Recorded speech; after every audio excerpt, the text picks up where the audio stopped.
Hello friends, आज के इस वीडियो में हम बीएससी मैथमेटिक्स के एक टॉपिक को समझने वाले हैं जिसका नाम है समतलीय बलों के निकाय का एक बल एवं बल युग्म में समानयन, यानी कि reduction of a system of coplanar forces into a force and a couple. अगर आप जानना चाहते हैं कि ये कौन सी यूनिट का टॉपिक है तो सबसे पहले मैं आपको यूनिट बता देता हूँ। अनेक समतलीय बलों के अंतर्गत पिंड की साम्यावस्था, इस यूनिट का ये एक टॉपिक है। ये एक प्रकार का प्रमेय है जिसे हम किस तरह से सिद्ध कर सकते हैं, व्युत्पत्त कर सकते हैं, वो हम आज के इस वीडियो में देखेंगे। सबसे पहले हम देखते हैं कि इस प्रमेय का विस्तृत रूप क्या है। तो प्रमेय का विस्तृत रूप कुछ इस तरह से है कि किसी दृढ़ पिंड के विभिन्न बिंदुओं पर क्रियाशील समतलीय बल निकाय का उसके समतल में स्थित स्वेच्छ बिंदु पर क्रियाशील एक बल एवं बल युग्म में समानयन किया जा सकता है। तो इसमें तीन टर्म्स आ रही है जो हमें समझना जरूरी है। सबसे पहली टर्म है समतलीय बल, फिर है स्वेच्छ बिंदु और फिर है बल युग्म। बल तो आप सब जानते हैं क्या होता है, तो हमें इन तीन टर्म्स को सबसे पहले समझना होगा। तो सबसे पहले हम देखते हैं कि समतलीय बल क्या होता है। समतलीय फोर्स का मतलब होता है कि एक ही समतल में कार्य करने वाला फोर्स। जैसे कि हम यहाँ पे ये जो कॉपी का पृष्ठ है वो एक प्रकार का समतल है, तो आप यहाँ पर अनेक सारे फोर्स एक साथ देख सकते हैं क्योंकि हमें कहा गया है समतलीय बल का निकाय। ये सारे फोर्सेस जो है वो इसी समतल में कार्य कर रहे हैं। तो एक बार मैं इसको हटाता हूँ। अब आप देख सकते हैं कि अगर मैं ये वाला फोर्स लूँ, ये ऊपर की ओर है, ये नीचे की ओर फोर्स है, तो इन फोर्स को मैं ऐड नहीं कर सकता, केवल इसी समतल में रहने वाले फोर्सेस।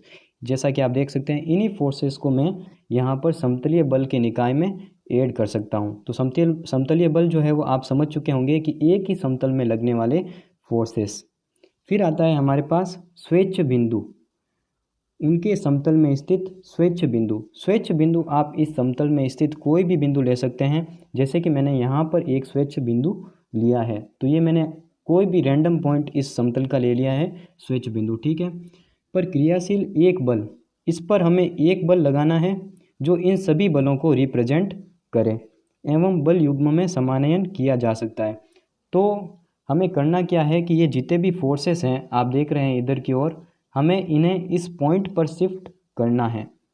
फर्स्ट नंबर काम है हमारा सभी फोर्सेस को इस पॉइंट पर शिफ्ट करना है। उसके बाद हमें क्या करना है कि इस पॉइंट के सापेक्ष इन सभी जो पहले फोर्सेस की स्थिति थी वहाँ पर इस पॉइंट के सापेक्ष उनके लिए बल आघूर्ण का मान ज्ञात कर।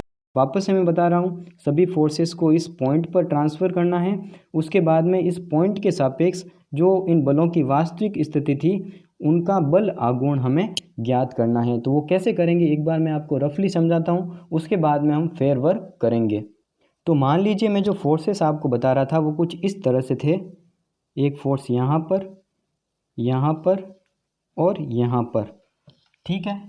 इन पॉइंट्स की स्थिति को मैं बताने के लिए एक कोऑर्डिनेट सिस्टम यहाँ पर लूँगा ताकि मैं इनकी स्थिति को बता सकूँ। तो मैं यहाँ पर एक मूल बिंदु लेता हूँ जो कि यहाँ पर है। इन्हीं के रेस्पेक्ट में इन पॉइंट्स की मैं स्थिति आपको बताऊँगा। ये वाई एक्सिस और ये हो गया हमारा एक्स एक्सिस, ठीक है। तो जो पहला पॉइंट है इसे मैं A1 कहता हूँ। इस पॉइंट के कोऑर्डिनेट इसके रेस्पेक्ट में x1 y1, और ये वाला पॉइंट हमारा A2 है, इसके कोऑर्डिनेट्स x2 y2, और ये है हमारा A3, इसके कोऑर्डिनेट्स हैं x3 y3, ठीक है। इन पॉइंट्स पर फोर्स एक्ट कर रहे हैं P1, P2 एंड P3। तो मैंने आपको बताया था कि फर्स्ट हमारी जो कंडीशन है उसके अनुसार हमें इन फोर्सेस को यहाँ पर इस पॉइंट पर शिफ्ट करना है। तो शिफ्ट हम डायरेक्ट नहीं कर सकते क्योंकि इन सभी के जो एक्स एक्सिस के साथ एंगल बन रहे हैं वो अलग अलग है, यानी कि सभी की दिशा अलग अलग है। तो इसके लिए हम पहले क्या करेंगे कि इनको घटकों में विभाजित करेंगे। इसके एक्स एक्सिस के अनुदिश और वाई एक्सिस के अनुदिश हम पहले घटक करेंगे। तो पहले वाले फोर्स के मैं घटक करता हूँ यहाँ पे। चूँकि हमारा पॉइंट नंबर 1 है तो मैं यहाँ पे x1 और यहाँ पे y1 लेता हूँ। x एक्सिस के अनुदिश घटक x1 और y एक्सिस के अनुदिश घटक कैपिटल Y1 है, ठीक है। उसी तरह से मैं यहाँ पे कैपिटल X2, कैपिटल Y2 लेता हूँ और कैपिटल X3 और कैपिटल Y3 लेता हूँ। तो मैंने इन फोर्सेस को घटकों में डिवाइड कर दिया है। अब मैं इनको सदिश नियम से हम जानते हैं कि बिना इनकी दिशा में परिवर्तित किए हम इनको विस्थापित कर सकते हैं। तो मैं y1, ये जो y1 आप देख रहे हैं इसको उठा करके मैं यहाँ पर रखूँगा, फिर y2 को यहाँ से उठा करके यहाँ पर रखूँगा, फिर y3 को यहाँ से उठा करके यहाँ पर रखूँगा। तो मान लीजिए मेरे पास यहाँ पर आ गए y1, y2 एंड y3, तीनों फोर्सेस को मैंने यहाँ पर रख दिया। अब मैं क्या कर सकता हूँ, इन तीनों को ऐड कर सकता हूँ। कैसे कर सकता हूँ, क्योंकि इन तीनों की डायरेक्शन जो है सेम है, तो मैं इन सबको ऐड कर सकता हूँ। और जो x एक्सिस के अनुदिश घटक हैं उनको भी मैं यहाँ पर लेके आता हूँ और यहाँ पर इनको ऐड कर देता हूँ, x1 plus x2 plus x3। तो इनका जो योग आता है उनको मैं मान लेता हूँ यहाँ पर कैपिटल X, यहाँ पे x डैश नहीं है, और यहाँ पर इनका जो योग आता है उसको मैं मान लेता हूँ कैपिटल Y। तो इसी पूरे वर्क को मैं फेयर रूप से आपको समझाता हूँ। तो रफली आप समझ चुके होंगे कि मैंने यहाँ पे क्या किया है। फोर्स जो है वो उनके x और y दिशा में घटक किए हैं, फिर इनको मूल बिंदु पर ट्रांसफ़र किया है ताकि हम इनको आसानी से जोड़ सकें, क्योंकि ये एक ही दिशा के अनुदिश संरेखित हो जाते हैं। अब हम देखते हैं फेयर रूप में ये चित्र जो है कैसा दिखेगा। तो फेयर रूप में देखें तो डायग्राम कुछ इस तरह से दिखेगा। आप समझ चुके होंगे, हमने ये समझ लिया है पहले ही। तो हमने क्या किया कि इन सभी फोर्सेस को यहाँ पर y एक्सिस और x एक्सिस पर स्थानांतरित किया है। फिर हमने क्या किया, इनको ऐड किया। ऐड करने पर हमें क्या मिला, मैंने आपको कहा था कि ऐड करने पर जो टर्म आएगी, मैंने x वाले को कैपिटल X माना और y एक्सिस वाले को माना capital Y। x equal to x1 plus x2 plus x3 and capital Y equal to y1 plus y2 plus y3। अब इस पूरे को लिखने के बजाय मैं इसको शॉर्ट रूप में समेशन ऑफ x1 लिख सकता हूँ और इस पूरे की जगह पे मैं लिख सकता हूँ समेशन ऑफ y1। आप समझ पा रहे होंगे कि हमने जो घटक थे x एक्सिस के अनुदिश उन सबको ऐड किया और y एक्सिस के अनुदिश घटकों को ऐड किया। तो इसको मैं कुछ इस तरह से रिप्रेजेंट कर सकता हूँ। इस वाले डायग्राम को मैं केवल इतने से डायग्राम में कन्वर्ट कर सकता हूँ। है इनके घटक करके ऐड करके हमने ये वाला डायग्राम प्राप्त कर लिया है। एक तरह से देखें तो ये दोनों डायग्राम एक ही चीज़ को रिप्रेजेंट करते हैं। अब हम क्या करेंगे, हमें चूँकि इसके ऊपर जो है वो इन सभी बलों को लाना था, तो घटकों को हम ला चुके हैं और ऐड कर चुके हैं। तो इन दोनों का परिणामी अब हम ज्ञात करेंगे। तो मान लें यहाँ पर इनका परिणामी प्राप्त होता है R, जो कि x एक्सिस के साथ थीटा एंगल क्रिएट करता है। ठीक है, तो यहाँ पर r की वैल्यू हम परिणामी निकालना जानते हैं। क्या आएगा, under root of x square plus Y square. यहाँ पर देख सकते हैं आप, r की वैल्यू हमें मिली under root of x square plus Y square, क्योंकि कोस 90 डिग्री बनेगा जिसकी वैल्यू 0 हो जाएगी, क्योंकि इन दोनों के बीच में एंगल 90 डिग्री का है। और अगर थीटा कैलकुलेट करें तो वो हो जाएगा tan inverse y upon x, क्योंकि tan थीटा इक्वल टू क्या होता है, लंब बटा आधार। इसको यहाँ पर स्थानांतरित करेंगे तो एक ट्राइंगल बनेगा जिसमें लंब होगा y और आधार होगा x। तो y upon x tan theta होगा और थीटा की वैल्यू आ जाएगी tan inverse y upon x। तो हमने इन सभी बलों को एक ही बल में कन्वर्ट कर दिया है। ये जो आप बल का फॉर्मूला देख रहे हैं और एंगल देख रहे हैं वो एक ही बल है जो इन सारे बलों को एक साथ रिप्रेजेंट करता है। हमें यही करना था, एक बल में समानयन। अब हमें क्या करना है कि एक बल युग्म में समानयन करना है। हमें परिभाषा में पढ़ा था हमने कि एक बल युग्म भी हमें प्राप्त करना है। तो मैंने आपको सेकेंड नंबर पॉइंट समझाया था कि बल युग्म में समानयन करने के लिए हम जो स्वेच्छ पॉइंट हमने माना है उसके सापेक्ष इन सभी बलों के बल आघूर्ण निकालेंगे। तो बल आघूर्ण निकालना मैं आपको एक बार समझा देता हूँ। मान लीजिए हमारे पास कोई कोऑर्डिनेट सिस्टम है जिसका मूल बिंदु O है, यहाँ पर y एक्सिस और यहाँ पर x एक्सिस, और यहाँ पर कोई पॉइंट है x1, y1 जिस पर F फोर्स एक्ट कर रहा है। इसका y एक्सिस के अनुदिश घटक Fy एंड x एक्सिस के अनुदिश घटक Fx है। ठीक है, आप समझ पा रहे होंगे। तो हमें इस मूल बिंदु के सापेक्ष इन दोनों बलों का बल आघूर्ण ज्ञात करना है। तो बल आघूर्ण को टॉर्क से रिप्रेजेंट करते हैं, यहाँ पर हम G से रिप्रेजेंट करेंगे। इसका फॉर्मूला होता है बल गुणा परपेंडिकुलर डिस्टेंस। ठीक है, बल गुणा परपेंडिकुलर डिस्टेंस। तो सबसे पहले हम Fy का बल आघूर्ण O के सापेक्ष निकालते हैं। तो बल तो हमें पता है Fy। अब परपेंडिकुलर डिस्टेंस हम कैसे निकालेंगे, तो इसके लिए हम क्या करेंगे कि इस Fy को पीछे की ओर बढ़ाएंगे। तो पीछे की ओर बढ़ाने पर हम यहाँ से इस लाइन पर परपेंडिकुलर डाल सकते हैं।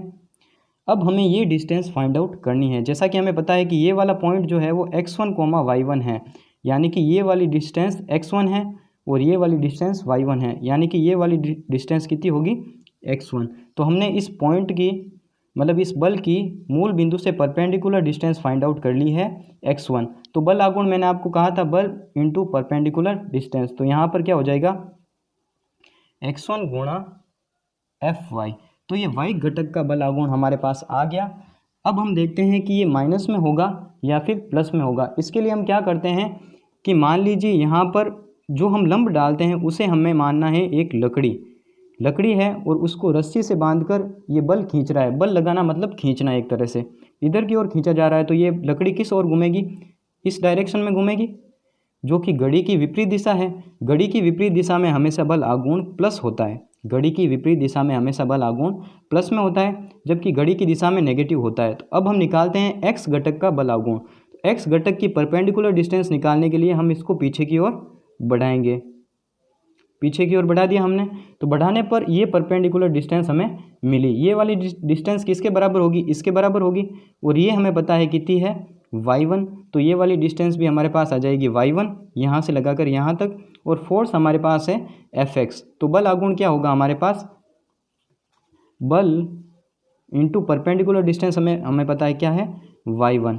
ठीक है, ये होगी नेगेटिव, क्योंकि यहाँ पर मैंने आपको कहा था कि जो परपेंडिकुलर हम डालते हैं उसको हमें लकड़ी मानना है और जो फोर्स लग रहा है उसे रस्सी मानना है। इस लकड़ी को इस रस्सी से इधर की ओर खींचेंगे तो ये इस डायरेक्शन में घूमेगा, यानी कि घड़ी की दिशा में घूमेगा। तो यहाँ पर आ जाएगा माइनस। तो इसका बल आघूर्ण हमें मिल गया x1 into Fy minus y1 into Fx, यानी कि F फोर्स का बल आघूर्ण हमने ज्ञात कर लिया ये। अब हम देखते हैं कि वो जो हमने 3 बल लिए थे उनके बल आघूर्ण हम कैसे निकाल सकते हैं।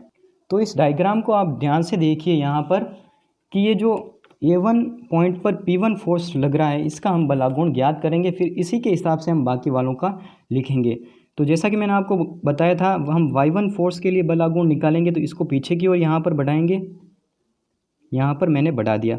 तो ये वाली परपेंडिकुलर डिस्टेंस हमें पता है क्या होगी, x1, क्योंकि इस पॉइंट के कोऑर्डिनेट्स हैं x1, y1, यानी कि यहाँ से यहाँ तक की दूरी x1 और यहाँ से यहाँ तक की दूरी y1 है। तो ये वाली डिस्टेंस हो गई हमारे पास x1 एंड ये वाली डिस्टेंस जो थी वो हो गई हमारे पास y1। तो y1 तो हमारे पास फोर्स हो गया और परपेंडिकुलर डिस्टेंस हमारे पास हो गई x1। तो बल आघूर्ण की परिभाषा मैंने आपको बताई थी, फोर्स इंटू परपेंडिकुलर डिस्टेंस। तो यहाँ पर क्या हो जाएगा, y1 into small x1, capital y1 होगा यहाँ पे, सॉरी यहाँ पे capital y1 into small x1। अब ये पॉजिटिव होगा या नेगेटिव, यहाँ पर एक लकड़ी है, इसको रस्सी से ऊपर की ओर खींच रहे हैं तो ये इस दिशा में घूमेगा जो कि घड़ी की विपरीत दिशा है, इसलिए इसके आगे प्लस का साइन आएगा। अब हम देखते हैं x जो घटक है उसका बल आघूर्ण क्या होगा। तो इसे मैं पीछे की ओर बढ़ा रहा हूँ, यहाँ पे बढ़ाने पर ये वाली जो डिस्टेंस है वो परपेंडिकुलर डिस्टेंस है, कितनी होगी, ये y1 के बराबर होगी। तो मैं यहाँ पे लिख देता हूँ स्मॉल y1 है, यहाँ पे याद रखना है हमें। और जो फोर्स है वो है कैपिटल x1, जो कि नेगेटिव होगा क्योंकि ये लकड़ी को इधर की ओर खींच रहा है, मतलब घड़ी की दिशा में घूमेगा, तो यहाँ पर नेगेटिव आ जाएगा। तो हमें बल आघूर्ण क्या प्राप्त हुआ, y1 x1 minus y1 capital x1। इसको हम इस तरह से लिखते हैं ताकि बोलने में आसानी हो, x1 y1 minus y1 x1। ठीक है, पहली जो टर्म आ रही है वो स्मॉल है और सेकेंड टर्म हम कैपिटल यहाँ पे ले रहे हैं, यानी कि x1 y1 minus y1 x1। इसी तरह से इसका क्या हो जाएगा, x2 small x2 capital y2 minus small y2 capital x2। तो इस तरह से हम इन सभी के बल आघूर्ण निकाल सकते हैं। तो एक साथ हम इनको कैसे लिखेंगे वो देखते हैं। तो इन सारे बल आघूर्ण को हम एक साथ ऐड करते हैं। तो पहले वाला जो बल आघूर्ण था x1 y1 minus y1 x1 वो मैंने यहाँ पर लिखा, और जो सेकेंड फोर्स था उसका बल आघूर्ण मैंने यहाँ पर लिखा और ऐड कर दिया। इन सभी को एक साथ दर्शाने के लिए मैंने आपको बताया था कि अगर y1 y2 y3 ऐसी टर्म्स आती है तो समेशन ऑफ y1 लिख सकते हैं। तो ऐसी टर्म्स बार बार आ रही है, केवल संख्या चेंज हो रही है, तो इसे मैं लिख सकता हूँ summation of x1 y1 minus y1 x1। इसे हम कहते हैं g। तो इस तरह से ये टोटल हमें बल युग्म या फिर एक बल युग्म प्राप्त हुआ। तो हमने क्या किया कि जो समतल में जितने भी बल उपस्थित थे उनको एक बल में समान्वित कर दिया और एक बल युग्म में समान्वित कर दिया। तो इसी के साथ हमारी जो ये प्रमेय है वो सिद्ध होती है। तो आप समझ पाए होंगे इस वीडियो में हमने जो भी पढ़ा है।